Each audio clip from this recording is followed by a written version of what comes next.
Once in a small village, nestled between rolling hills, there lived a young blacksmith named Marcus.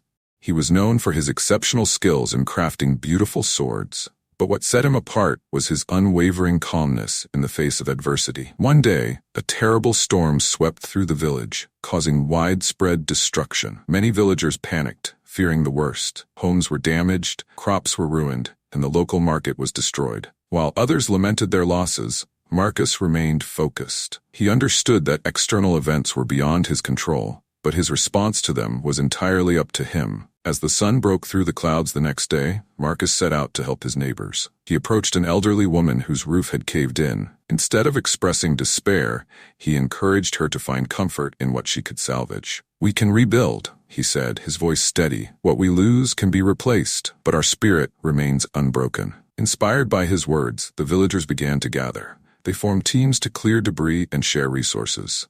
Marcus led the way, his steady hands guiding others as they worked together to rebuild their community. He often reminded them, "Focus on what you can control, your actions, your thoughts, and your resilience." As weeks passed, the village transformed. New roofs were raised, crops were replanted, and the market was rebuilt stronger than before. Through it all, Marcus exemplified the Stoic mindset, teaching others that while they could not avoid hardship, they could choose how to respond to it. One evening, as the villagers gathered to celebrate their renewed community, the mayor stood up to speak. "We owe much to Marcus. He showed us that true strength lies not in avoiding challenges, but in facing them with courage and composure." Marcus smiled, grateful yet humble. He understood that the real victory was not just in the rebuilt village, but in the strengthened bonds among the people. They had learned to embrace the Stoic philosophy, that the trials of life, while inevitable, could be met with resilience, clarity, and purpose. And so the village thrived, each person carrying a piece of Marcus's wisdom in their hearts, knowing they could weather any storm together.